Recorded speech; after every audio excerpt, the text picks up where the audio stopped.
Listen to the conversation between Bob Wills, who is a foreign student advisor at a language school, and Angela Tung, who is a student, and complete the form.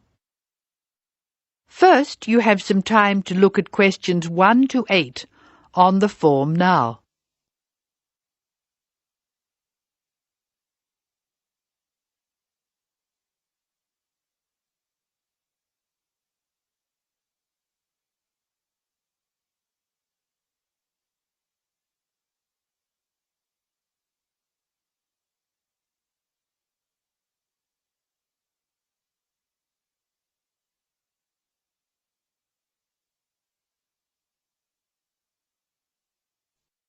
You should answer the questions as you listen because you will not hear the recording a second time.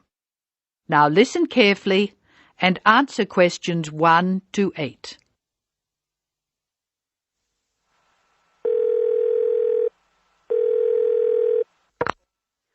Hello, Foreign Student Advisor's Office. This is Bob Wills speaking. Can I help you? It's Angela Tung here, Bob. I'd like to make a request for special leave. Can I do that over the phone? Hello, Angela.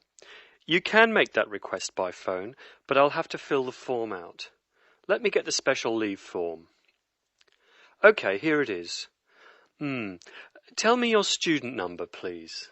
It's H for Harry, 5712. H 5712. OK. What's your address, Angela? I live at 10 Bridge Street, Tamworth. 10 Bridge Street, Tamworth. And your phone number? The telephone number's 8106745. Thanks. What course are you doing? I'm in the writing class. Writing. Who's your teacher this term? Mrs. Green. She spells her name like the colour. Thanks. When does your student visa expire? Let me look. July 15. July 15. OK. Which term do you want to take leave? Do you want dates? First, I have to write a term number. When do you want to take leave? In term 1. OK. Term 1. Now, can you tell me what are the exact dates? I'd like to be away May 31 to June 4. OK, I've got that. You'll miss 4 working days between May 31 and June 4. Is that right? Only 3. I'll be away over a weekend. I'll be back at my classes on June 5, so that's 3 days away. Look at questions 9 to 12.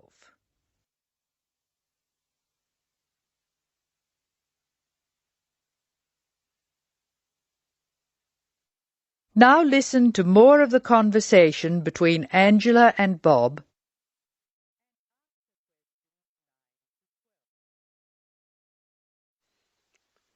Why do you want to take leave, Angela?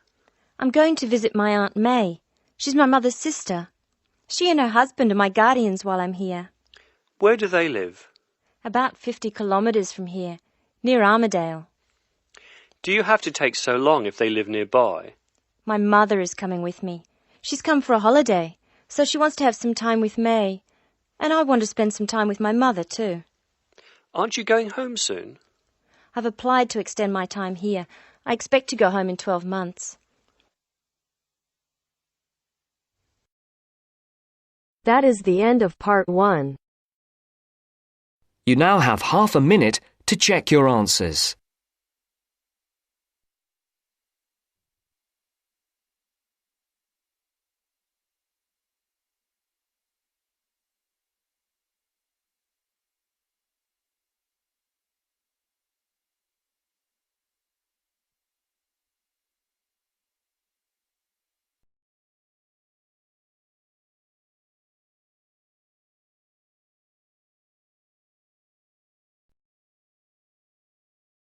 Now turns to part 2. Part 2. You will hear a presenter on a radio phone-in show. The presenter is talking to a woman who was bitten by a poisonous spider. First, you have some time to look at questions 11 to 15.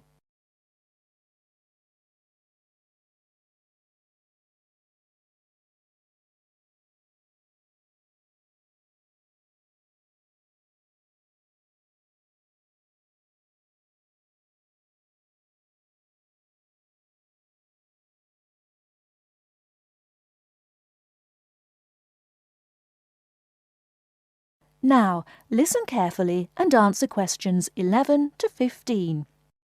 Today, we're continuing our Traveller's Tales. On the line we have Amanda Toddington, who had quite a nasty experience in Australia last year. Isn't that right, Amanda? Yes. My husband and I were on holiday and we were staying at a friend's house on the coast near Brisbane.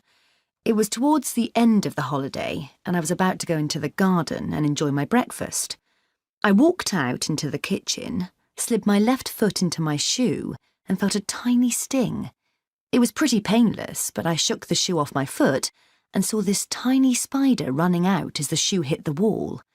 Anyway, not being an expert, I presumed the worst, that I'd been bitten by something that was going to kill me, and I completely lost control. I don't think I've ever screamed so much in all my life. We'd been told beforehand to always check our shoes before putting them on, as it's a common way to get bitten. So I suppose it was my own fault, really. So what was it that had bitten you? Tony, that's our Australian friend, he immediately asked me if I knew what had bitten me, and I pointed to the corner of the room where I'd last seen the spider. He picked up a jar and found the creature in the corner where the shoe had hit the floor. "It's a redback," he said, and he gently placed the jar over the spider. The funny thing was, we'd been talking about some of the creatures we needed to be careful of a few days previously, and as he said the name redback, the conversation came flooding back to me. In particular, the fact that the bite can be extremely painful.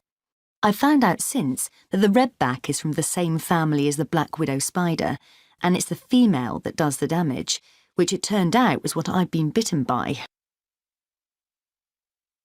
You must have been absolutely petrified. You can say that again. I remember feeling quite confused. I wasn't in a great deal of pain to begin with, and yet I could see from our friends' faces that they were concerned. Tony explained that the venom or poison of the bite spreads quite slowly, so the pain doesn't feel too bad at first. Gwen, Tony's wife, brought an ice pack, and Tony held it against the bite to make it less painful. Apparently, you're not supposed to put a bandage on the area, as this can make it hurt even more. Tony tried to put my mind at rest by explaining that this was quite a common bite, that the hospital would have an antivenom, and that everything would be okay. But I was beginning to panic. We were flying back to the UK the next day, and I really didn't know what to do. Before you hear the rest of the talk, you have some time to look at questions 16 to 20.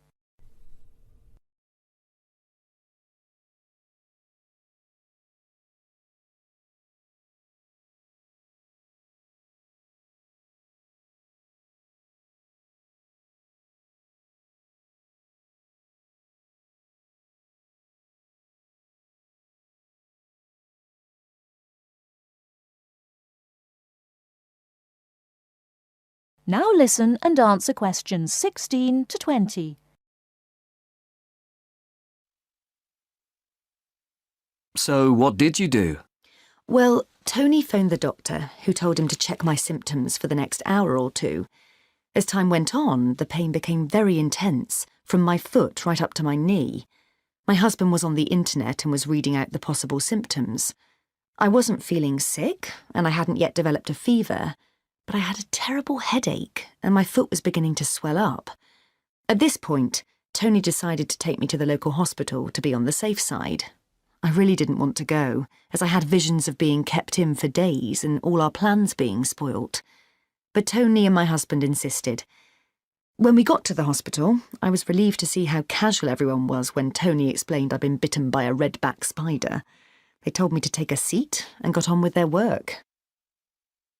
And did you receive any treatment? By the time I got to see a doctor, the pain was very intense indeed, and I was getting quite upset.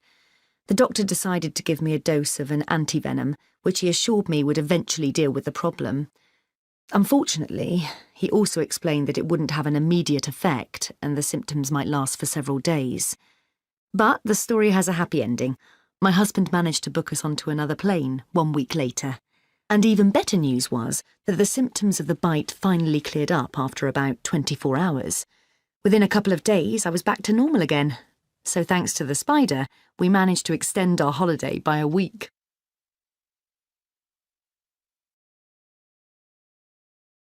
That is the end of part 2. You now have half a minute to check your answers.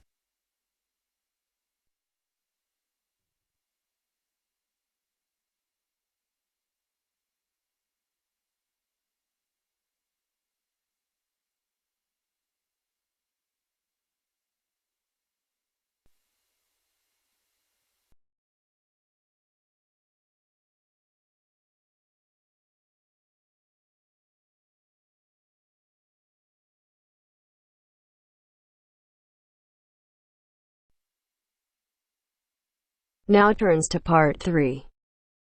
Part 3. Now turns to part 3. Part 3. You will hear a talk by a wildlife specialist on a type of bird called a kiwi. First, you have some time to look at questions 21 to 25.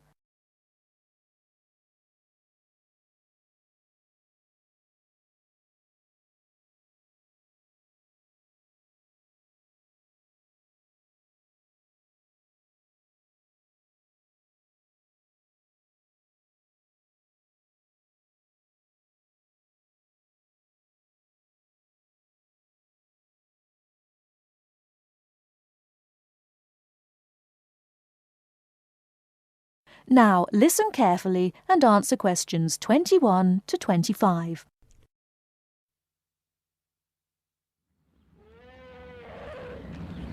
Ladies and gentlemen, welcome to Auckland Zoo on this sunny Sunday afternoon and to our special Kiwi fundraising event. My job is to tell you all about the amazing little Kiwi, and your job, hopefully, is to dig deep in your pockets. Now, for the benefit of our overseas visitors here today, I should explain first of all that the kiwi is the national bird of New Zealand, and sometimes New Zealanders themselves are known as kiwis. Now, while kiwis in the wild are a rare sight, the kiwi as a symbol is far more visible. Apart from being in toy stores and airport shops all over the world, you'll find them on our stamps and coins. The kiwi is the smallest member of the genus Apteryx, which also includes ostriches and emu. It gets its name from its shrill call, which sounds very much like this. Kiwi! Kiwi! Kiwis live in forests or swamps and feed on insects, worms, snails and berries. It's a nocturnal bird with limited sight, and therefore it has to rely on its very keen sense of smell to find food and to sense danger. Its nostrils are actually right on the end of its long beak, which is 1/3 of the body length. Now, here's an interesting fact. Although kiwis have wings, they serve little purpose, because the kiwi is a flightless bird. Since white settlement of the islands, kiwi numbers have dropped from 12 million to less than 70,000. And our national bird is rapidly becoming an endangered species. This is because they're being threatened by what we call introduced animals. Animals which were brought to New Zealand, such as cats and ferrets, which eat kiwi eggs and their chicks.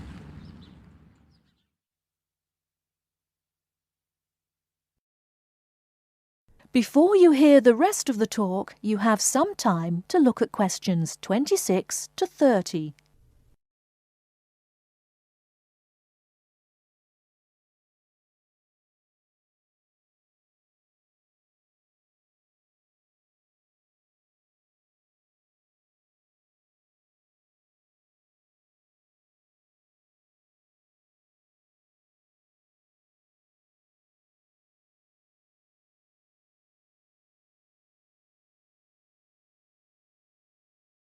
Now listen and answer questions 26 to 30.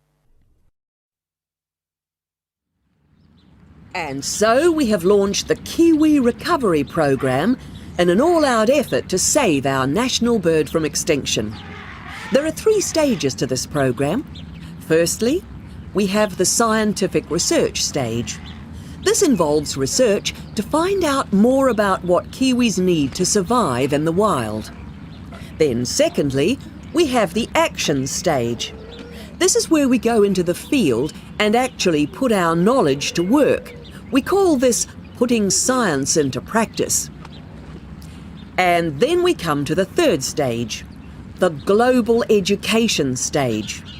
By working with schools and groups like yourself, as well as through our award-winning Kiwi website, we are hoping to educate people about the plight of the kiwi. As part of the action stage, which I just mentioned, we've introduced Operation Nest Egg, and this is where your money will be going. It works like this. It's a 3-stage process. First of all, we go out to the kiwi's natural habitat and we collect kiwi eggs. This is the tricky part, because it can be very difficult to find the eggs. Then, in safe surroundings, away from predators, the chicks are reared. Now, this can be done on predator-free islands or in captivity. They're reared until they're about 9 months old, at which stage the chicks are returned to the wild. So far, it's proving successful. And since we started the programme, some 34 chicks have been successfully raised this year, and their chances of survival have increased from 5 to 85%. However, it's not time to celebrate kiwi survival just yet. About 95% of kiwi chicks still don't make it to 6 months of age without protection, which is why Operation Nest Egg is so important. And we ask you to give generously today.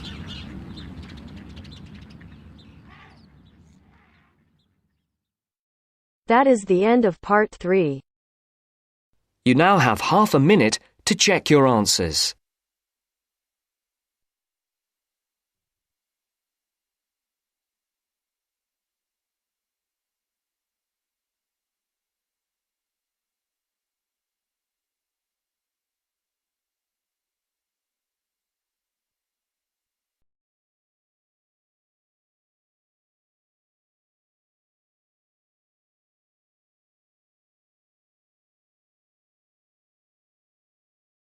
Now turns to part 4.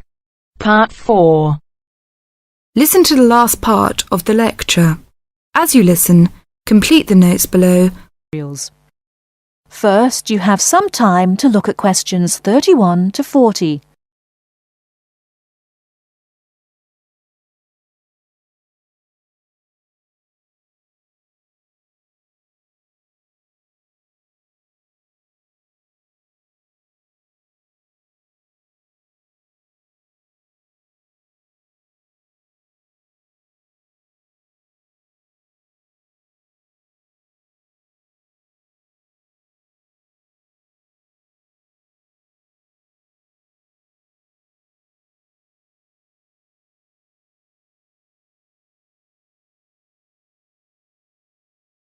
Now listen carefully and answer questions 31 to 40.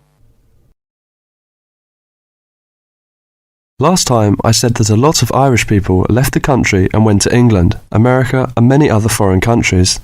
Today I'd like to talk about the emigration. The effects of immigration were not all bad. The immigrants experienced a lot of hardship in their new countries. There is a famous story about a park in Shanghai where Chinese and dogs were not allowed. Well, in England, until into the 1950s, signs for jobs sometimes read, "Irish need not apply."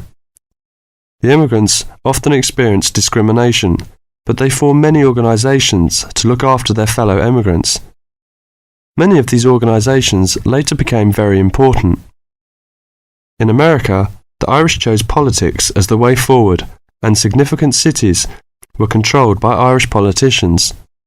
This movement reached its peak with the election of John F. Kennedy in 1960. His grandparents came from Ireland, and his election had a significant impact in Ireland, helping the process of recovery of self-confidence which we have today. Today, there are 70 million people of Irish descent living outside Ireland. In America alone, there are 40 million people, and 10 million of these people have a 100% Irish background. They carried the culture of their home country with them and adapted it to their new home. They made changes which would be unthinkable in the home country, and we often laughed at the Yankees' Irishness.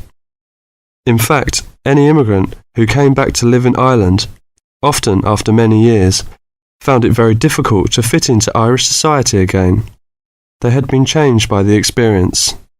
These immigrants have always had an interest in the old country. The American letter was a letter containing dollars sent back to one's family. More recently, President Clinton has been very influential in bringing peace to the north of Ireland. Riverdance itself was the idea of a dancer who was American, who applied American methods to traditional dancing, and the fusion was immediately popular. Modern Ireland has been able to use the disaster of the last century to learn modern marketing techniques and apply them, without at the same time losing what is distinctive about itself. Riverdance is a demonstration of that distinctiveness. That is the end of part 4. You now have half a minute to check your answers.